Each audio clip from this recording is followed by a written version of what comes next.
जो भूगोल विषय से इस परीक्षा में बैठ रहे हैं उनके लिए ये क्लास बहुत इम्पोर्टेंट होने वाली है, इसलिए मैंने इतना लेट करके इस क्लास को दे रहा हूँ। भौगोलिक चिंतन, इसमें हम जो भूगोल का विकास क्रम है उसमें जो बहुत सारे विद्वानों ने अपना योगदान दिया है उन पे बात करेंगे।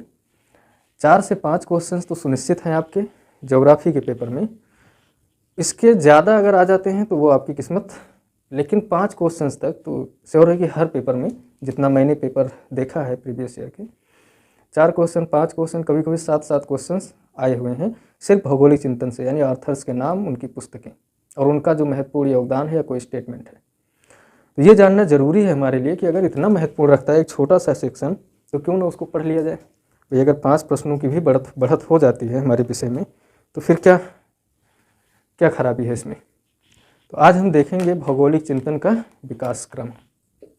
ठीक है, इस भौगोलिक चिंतन के विकास क्रम को हम कई खंडों में बांट कर देखेंगे। जैसे प्राचीन काल में, अब प्राचीन काल में भारतीय भूगोलवेत्ता भी रहे हैं, ग्रीक या यूनानी भूगोलवेत्ता हैं, रोमन साम्राज्य से संबंधित भूगोलवेत्ता हैं, या फिर अरब भूगोलवेत्ता हैं। इन्हीं 4 जो भूगोलवेत्ता हैं, भूगोल में सबसे बड़ा योगदान इन्हीं लोगों का माना जाता है। ठीक है, यूनानी, रोमन, भारतीय, अरब भूगोलवेत्ता बहुत महत्वपूर्ण स्थान रखते हैं और एग्जाम में सबसे ज़्यादा महत्वपूर्ण स्थान रखते हैं, इसलिए हम इनके बारे में देखेंगे। उसके बाद में फिर मध्यकालीन भूगोलवेत्ताओं के बारे में बात करेंगे। यानी जो हमारे पढ़ने का जो फॉर्मेट होगा इनको, वो हम ऐसे पढ़ेंगे। पहले तो हम देख लेंगे प्राचीन काल में। ठीक है, प्राचीन काल में भूगोलवेत्ताओं का योगदान क्या। प्राचीन काल में भारतीय हैं, ग्रीक, ठीक है, इसके बाद में रोमन भूगोलवेत्ता हैं, रोमन और अरब भूगोलवेत्ताओं का योगदान देखेंगे। ठीक है, उसके बाद में फिर हम मध्यकाल में देखेंगे कि कौन कौन से भूगोलवेत्ता रहे हैं जो महत्वपूर्ण स्थान निभाए हैं, और फिर हम आधुनिक काल में। ठीक है, इतने एक फॉर्मेट है जिसके अकॉर्डिंग हम ये पूरा करेंगे। 3 से 4 क्लासेज में, छोटी छोटी क्लासेज में ये पूरे हो जाएंगे। शुरुआत हम करते हैं प्राचीन काल से, और प्राचीन काल में हम सबसे पहले भारतीय भूगोलवेत्ताओं पे चर्चा करेंगे। और भारत में जो इतिहास में, यानी प्राचीन इतिहास में भूगोल के क्षेत्र में भारतीयों को कितना ज्ञान था, क्या योगदान रहा है इनका, हम इन्हीं पे बात करेंगे। तो सबसे पहले शुरुआत में ही चलते हैं, देख लेते हैं सिंधु सभ्यता में क्या भूगोल था कि नहीं था उस समय। तो सिंधु सभ्यता काल 4000 से 1500 ईसा पूर्व तक का रहा है। सबसे पहला सवाल यह बनता है, सिंधु सभ्यता 1500 ईसा पूर्व। ठीक, इस काल में कोई ग्रंथ नहीं मिलता और ना ही कोई लिखी हुई चीज़ पढ़ी जा सकती है, ना ही कोई लिखा हुआ मिलता भी है। तो जब कोई ग्रंथ प्राप्त नहीं है, कोई किताब नहीं है हमारे पास इस समय की, तो फिर हम कैसे डिसाइड कर पाएंगे कि भूगोल की बात वहाँ पे की गई है कि नहीं। लेकिन एक चीज़ मिलता है, नदियों के किनारे शहर का बसना। हड़प्पा कालीन या सिंधु सभ्यता के शहर जैसे मोहनजोदड़ो है, हड़प्पा है, चान्होदड़ो है, ये सब जो शहर हैं, इन स्थलों की खुदाई के बाद ही पता चलता है कि ये सब किसी न किसी नदी के किनारे बसे हुए थे। इनके खुदाई के समय बहुत सारे बर्तन मिलते हैं, जैसे चमड़े की वस्तुएं भी मिली हुई हैं, मिट्टी के बर्तन मिलते हैं, औजार मिलते हैं, पत्थर के औजार मिलते हैं। ये सारी चीज़ें जो मिले हैं, इनसे कुछ तो पता चलता है भूगोल के बारे में। भाई एक बस्ती है अगर, तो इससे पता चलता है कि इस समय के जो मानव हैं वो क्या हैं, वो एकजुट रहना पसंद करते हैं एक साथ, यानी सामाजिक भूगोल का ज्ञान होता है। नदी के किनारे बसे हैं अर्थात नदी का महत्व ये समझते हैं। इन सब ये अंदाजा लगाया गया है कि भाई कुछ तो ज्ञान रहा होगा इनको ज्योग्राफी के बारे में। वैदिक काल महत्वपूर्ण हो जाता है। कौन सा काल? वैदिक काल। यहाँ पर भूगोल के साक्ष्य मिलते हैं 2500 से 1000 ईसा पूर्व।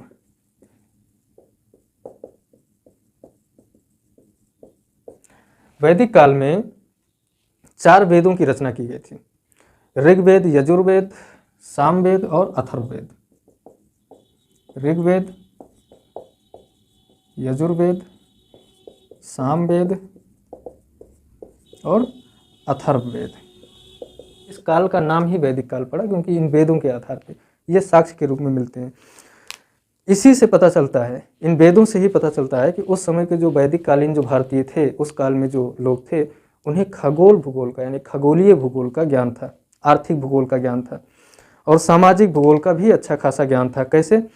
अथर्ववेद का एक सूक्त है पृथ्वी सूक्त। क्या है? पृथ्वी सूक्त। ये सूक्त महत्वपूर्ण हो जाता है। इस सूक्त में भूगोल के क्रमबद्ध ज्ञान की बात की गई, यानी भूगोल के बारे में ठीक ठाक जानकारी यहाँ दी गई। इसमें पृथ्वी के ग्रहीय संबंधों का, ग्रहीय संबंध का अर्थ होगा कि जो आज 9 ग्रह की बात की जाती है। भू आकृति, जो पृथ्वी है, जमीन है या स्थलाकृति है, इसकी आकृतियों के बारे में जानकारी मिलती है, उल्लेख मिलता है। स्थलाकृति है, पर्वत, पठार, नदियों के बारे में ठीक ठाक जानकारी मिलती है। जलवायु की या ऋतु विज्ञान जो था, इसके साथ सूर्य ग्रहण, भाई वेदों से ही ये सूर्य ग्रहण, चंद्र ग्रहण, इनके प्रभाव, 9 ग्रहों का मेल, इस तरह की सारी बातें, बहुत सारी बातें वेदों के समय से हमारे यहाँ चली आ रही हैं, जिन्हें वैदिक ज्ञान कहते हैं। तो उस समय भूकंप, बाढ़, इन सब का भी जानकारी इस सूक्त में मिलता है। किसमें? पृथ्वी सूक्त। पृथ्वी से संबंधित सूत्र जो था अथर्ववेद का, उसमें इन सब का उल्लेख ठीक ठाक तरीके से मिलता है। तो ये कहा जा सकता है कि वैदिक कालीन जो भारतीय थे उनको भूगोल का ज्ञान था। तो ये पृथ्वी सूक्त याद रखिएगा, कभी कभी एग्जाम में ये पूछ सकता है कि प्राचीन काल में, प्राचीन भारत में या वैदिक काल में कहाँ से भूगोल के साक्ष्य मिलते हैं। अगर ऑप्शन में दिया रहे अथर्ववेद का पृथ्वी सूक्त, तो आप वहाँ टिक करके आइएगा। इसके बाद में फिर आता है बौद्ध या जैन ग्रंथों की बात कर लें अगर, तो बौद्ध और जैन ग्रंथ या जैन धर्म की बात करें तो ये 600 से 200 ईसा पूर्व का लगभग समय रहा है। ठीक है, इसमें कुछ ग्रंथ रहे हैं, वहाँ पे जैसे भूगोल के ग्रंथों को एक नाम दिया गया था, लोकाख्यान। तो ये आप ध्यान में रखिएगा कि जो भूगोल शब्द था, इसके लिए लोकाख्यान शब्द का प्रयोग किया गया, लोकाख्यान। और जो महासागर के जो साहित्य रहे हैं या महासागर विज्ञान से संबंधित जो ग्रंथ थे उस समय, उन ग्रंथों का समुद्राख्यान नाम रखा गया। इस नाम से जो महासागर थे, महासागरों से संबंधित जो भी ग्रंथ रहे हों, उनका नाम क्या रखा गया?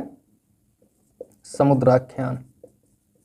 वैसे भी आप बहुत सारी धार्मिक पुस्तकें पढ़ते होंगे, रामायण है, महाभारत है, और भी उससे पहले की पुस्तकें जो भी आपके साथ हों, जो आपने देखा।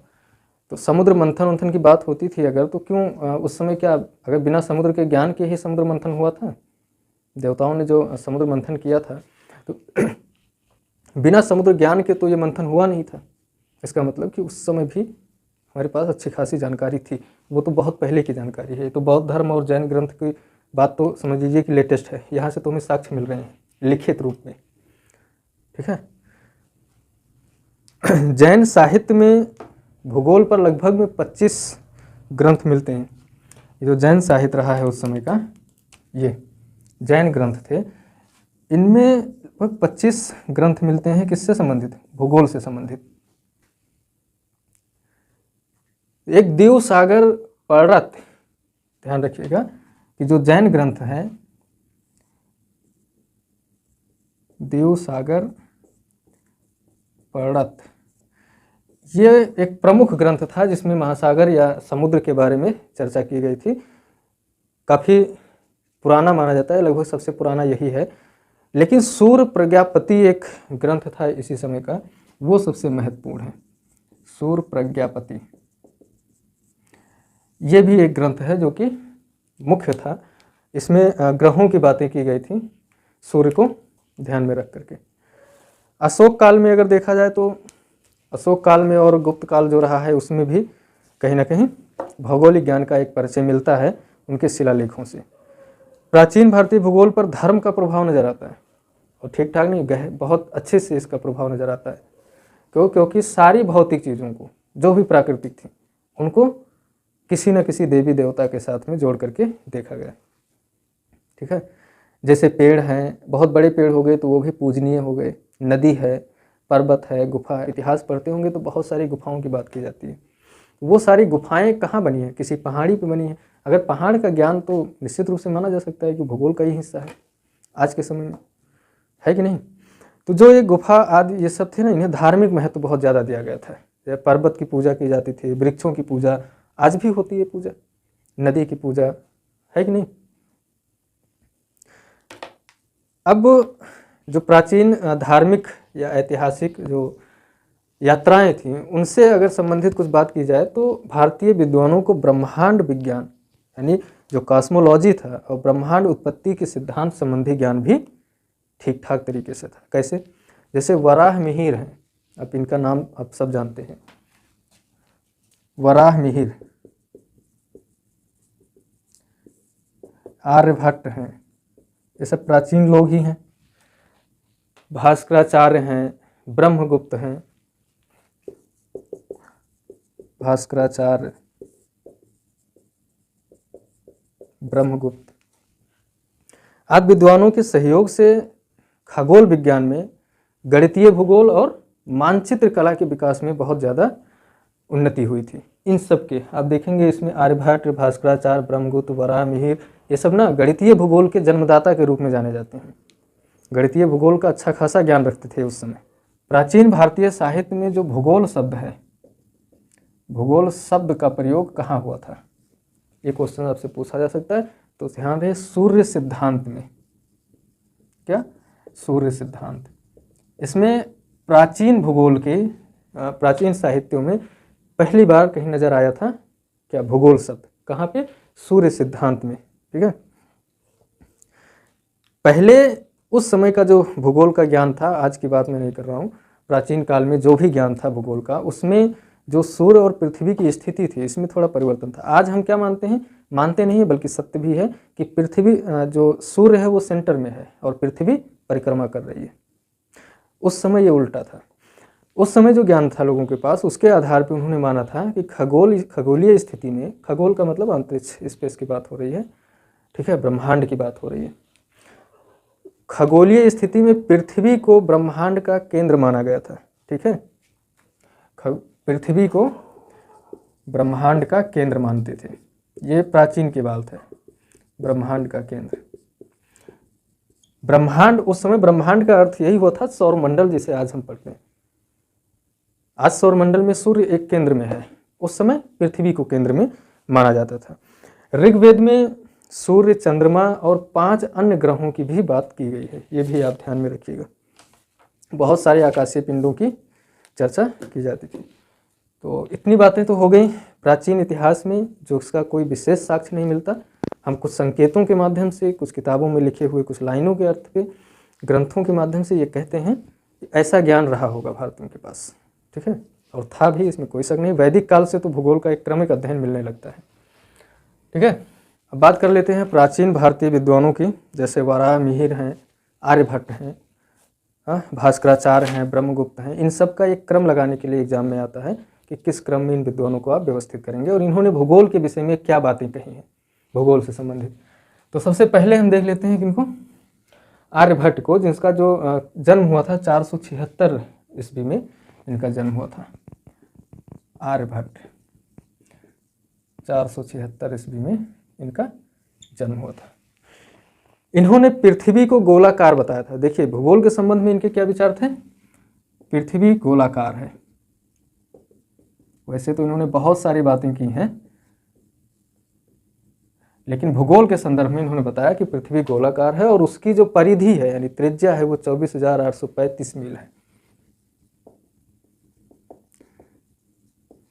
24,835 मील है। आप देखिए कि वो कितना सही थे उस समय।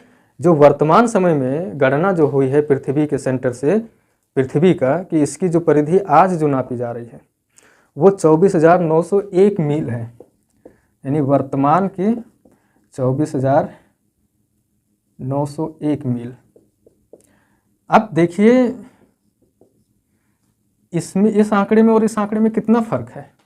इन्होंने 835 बताया और आज जो वर्तमान में नापा गया वो 901 मील है। कोई अंतर नहीं है, बहुत कम अंतर है।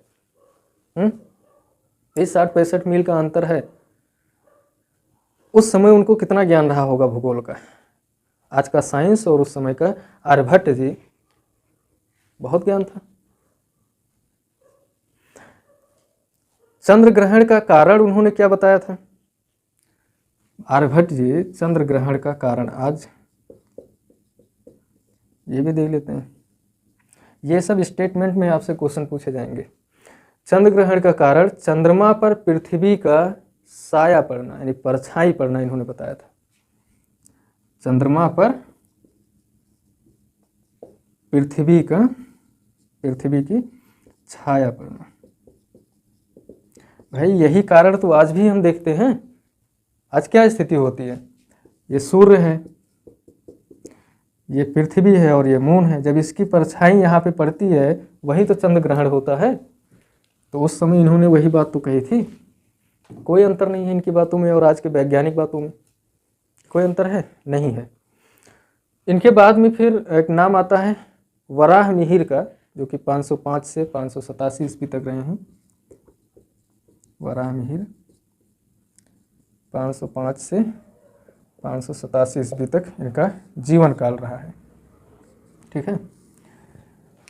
इन्होंने भूगोल के संदर्भ में क्या बात कही, देखिए भूगोल के जो ग्रहण होता है, चंद्र ग्रहण या सूर्य ग्रहण, इसके बारे में इन्होंने बताया।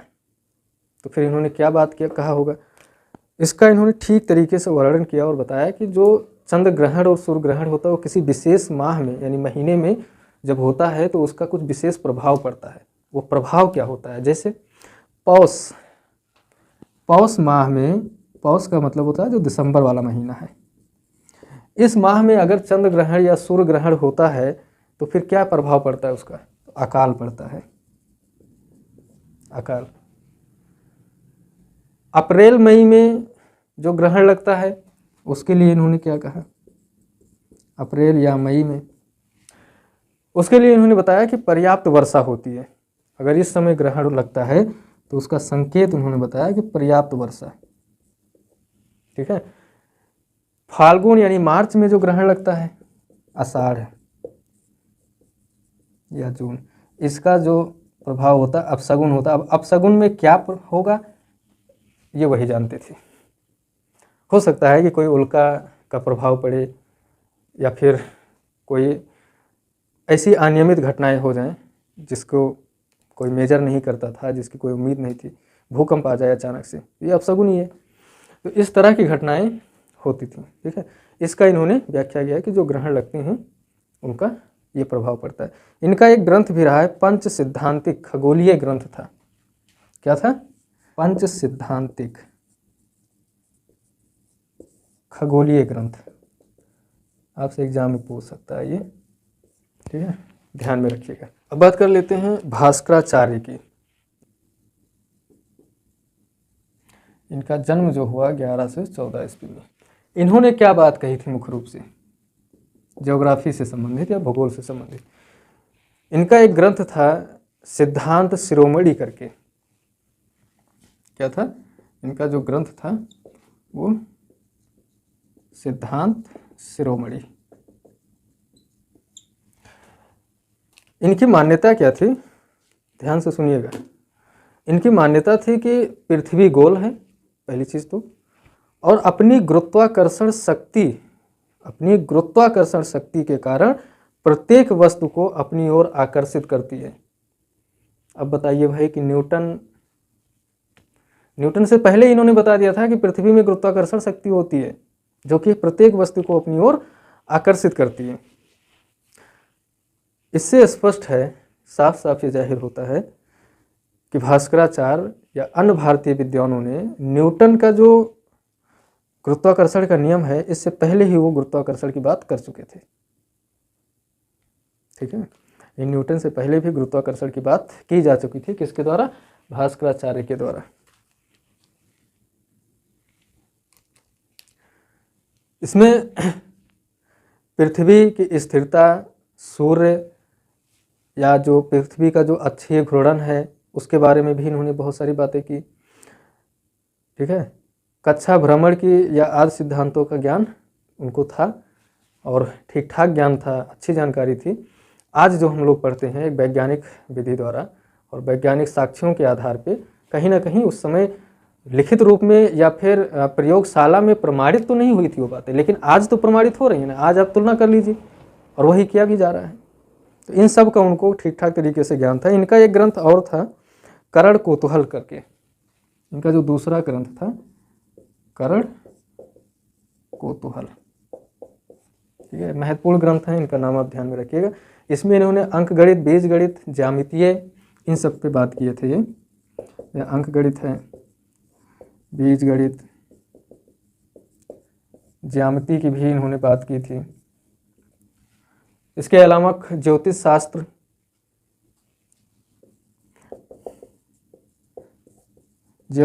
की भी चर्चा इस पुस्तक में या इस ग्रंथ में मिलता है। ठीक है। सबसे पहले भूगोल शब्द का प्रयोग सूर्य सिद्धांत में हुआ, ये आप जानते हैं, ये एग्जाम के लिए बहुत महत्वपूर्ण है, आप ध्यान में रखिएगा। तो ये कुछ 3 विद्वानों के नाम जो आप ध्यान में रखिएगा, क्रम लगाने के लिए इनका दे देता है। ठीक है। तो कार्य जीवन काल के आधार पर आप क्रम में इनको सजा दीजिएगा।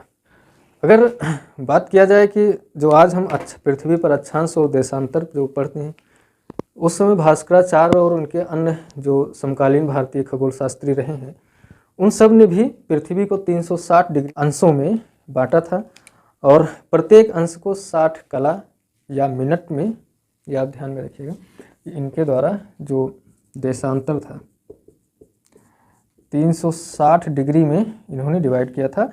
और प्रत्येक डिग्री यानी 1 डिग्री 60 मिनट, इस शब्द के लिए यहाँ पे इन्होंने मिनट शब्द का प्रयोग नहीं किया था, बल्कि किसका किया था? कला शब्द का प्रयोग किया था। ठीक है। किसका? कला शब्द का। और फिर प्रत्येक कला का मतलब 1 मिनट, इनको 60 उपकला का अर्थ हो गया सेकंड में इन्होंने बांट रखा था। ये उस समय भास्कराचार्य और अन्य विद्वानों यानी खगोल शास्त्री जो रहे हैं, उनके द्वारा पृथ्वी को अंशों में डिवाइड किया गया था। ये भी आप ध्यान में रखिएगा। कभी कोई ये नाम पूछ लेता है कि कला और उपकला, यूजीसी के बच्चों में क्या दिक्कत होती है ना, शब्द नहीं समझ में आते, ये आप किताबें पढ़िए, शब्द समझ में आएंगे क्या है वो। तो कला शब्द अगर आ जाए तो परेशान मत होइएगा, वो आर्ट की बात नहीं हो रही है, वहाँ पे कला का मतलब होगा मिनट। ठीक है। और उपकला का अर्थ हुआ सेकंड। दिशाओं का भी ठीक ठाक ज्ञान था, क्योंकि उस समय जो दिशा थी और उनके कुछ देवताओं का नाम आप याद रखिएगा प्राचीन काल में। तो पूर्व के देवता कौन थे? मिलाने के लिए आ सकता है भाई, जो पूर्व के देवता थे इनका नाम था इंद्र। दक्षिण के देवता का नाम यम था। क्या नाम था? यम। और फिर पश्चिम में वरुण, और उत्तर दिशा के जो देवता थे वो कुबेर, मतलब धन के देवता, और ये जल के देवता। ठीक है। ये आप नोट करके रखिए, क्योंकि ये चारों स्टेटमेंट ऐसे आमने सामने दे करके मिलाने के लिए क्वेश्चन आपसे पूछा जा सकता है। वायुमंडल की बात की जाए कि मौसम और जलवायु में कोई ज्ञान था कि नहीं लोगों को? भास्कराचार्य ने वायुमंडल की जो मोटाई है 12 योजन, वायुमंडल की मोटाई कितनी बताई थी? 12 योजन। 12 योजन का ये योजन शब्द जो है उस समय मापने की एक यूनिट थी। इस 12 योजन का अर्थ ये हो गया कि आज जो हम देखते हैं 60 मील, 60 मील का एक नंबर आप किलोमीटर में देखें तो 154 या 150 किलोमीटर आप मान लीजिए, 150 या 154 किलोमीटर, ये अलग अलग यूनिट है। जैसे 12 योजन हो गया, 1 योजन मतलब 5 मील होता है, दशमलव में कुछ बातें और होती हैं। फिर 1 मील मतलब होता है 3 किलोमीटर से थोड़ा सा कम। ठीक है। तो 60 मील या 154 किलोमीटर या 150 किलोमीटर मोटाई वायुमंडल की कौन बताया था? भास्कराचार्य ने बताया था। और इन्होंने कहा कि इसी में जो वायुमंडलीय विक्षोभ होता है, जैसे मेघ है, पवन है, बिजली कड़कना, वर्षा, धुंध, पाला, ये सारी घटनाएं जो होती हैं वो इसी 150 किलोमीटर या 12 योजन में होती हैं। आज भी तो हम लोग क्षोभ मंडल की सीमा, क्षोभ मंडल समताप मंडल तक की जो बात करते हैं, जितनी भी क्षोभ होता है वायुमंडलीय विक्षोभ, वो सब इसी मंडल में होता है। तो आज भी वायुमंडल की मोटाई मुख्य रूप से तो यही मानी जाती है ना। वायु पुराण, शिव पुराण या स्कंद पुराण, भागवत पुराण, इन सब पुराणों में भी जलवायु का वर्णन किया गया है ठीक ठाक तरीके से। ठीक है। सूर्यातप है, वर्षा है, मेघों के प्रकार हैं, ग्रीष्म काल का जो प्रभाव होता है, शुष्कता यानी जो गर्मी होती है उसके बारे में भी चर्चा हुई है। वर्षाकालीन आंधी की बात की गई है इन पुराणों में, जो वायु पुराण है या शिव पुराण है, इन सब में। वेदों के अनुसार आर्य लोगों का जो निवास स्थान था वो सप्त सिंधु था। ये भी एक स्टेटमेंट अलग से आप ध्यान रखिएगा। वेदों के तहत आर्यों का स्थान या निवास स्थान, देखिए इतिहास में चीज़ें बहुत विवादित भी हैं। ठीक है। आर्य आर्य लोग का अर्थ ये होगा कुछ मानव थे, आप इतना जानिए, कुछ लोग थे उस समय जो सबसे प्रभावी जनसंख्या थी आर्यों की थी। अब ये नहीं समझ में आया, आज तक इतिहास इस पर विवाद ही है कि आर्य कहाँ से आए थे, क्या वो भारत में थे या कहीं बाहर से आए थे। इस तरह के आप झमेलों में मत पड़िएगा, बस आप ध्यान रखिएगा कि आर्यों के रहने का जो क्षेत्र था सप्त सैंधो। मैं इसलिए कह रहा हूँ क्योंकि आपको तो भौगोलिक दृष्टिकोण से पढ़ना है, सप्त सैंधो क्षेत्र में ये लोग रहते थे, इसलिए भौगोलिक दृष्टिकोण से तो आर्य कौन थे ये कोई मतलब नहीं रखता आपके लिए रखता है सप्त सैंधो का क्षेत्र, 7 नदियों का क्षेत्र। सप्त सैंधो का अर्थ हो गया 7 नदियों का क्षेत्र, ठीक है। आप भूगोल के विद्यार्थी हैं और भूगोल में ये 7 नदियां आपके लिए महत्वपूर्ण हो जाती हैं। तो कौन कौन सी नदी थी? एक तो झेलम, चेनाब, नदियों का नाम याद रखिएगा, झेलम, चेनाब। इसके बाद में रावी, ब्यास, सतलज, रावी, ब्यास, सतलज, और 2 नदियां थी, एक दृश्यद्वती, ठीक है, सरस्वती और दृश्यद्वती, सरस्वती, दृश्यद्वती। ये नदी बाद में सूख गई थी, ये जो थी दृश्यद्वती। यानी ये 7 नदियां ऐसी थीं, इन 7 नदियों का एक क्षेत्र था, उस क्षेत्र में आर्य लोग रहते थे। क्वेश्चंस आपका इतिहास से जोड़कर तो नहीं बनाएगा, भूगोल के विद्यार्थी हैं, लेकिन सप्त सैंधों की बात कर सकता है, क्योंकि प्राचीन समय आर्य लोग कब आए थे? वैदिक काल की बात है भाई, उस समय की बात है। तो कहीं ना कहीं ये प्राचीन भारत है। तो अगर 7 नदियों का जिक्र किया गया है तो इसका अर्थ ये हुआ कि उस समय नदी का भी ज्ञान था, और जो कि भूगोल का एक महत्वपूर्ण भाग है, ठीक है। तो ये आप इतनी तो बात हो गई प्राचीन भारतीयों के बारे में, ठीक है। अब हम प्राचीन ग्रीक या यूनानी भूगोलवेत्ताओं का जो योगदान रहा है भूगोल के विकास में प्राचीन काल में, उन पे हम बात अगली क्लास में करेंगे, ठीक है।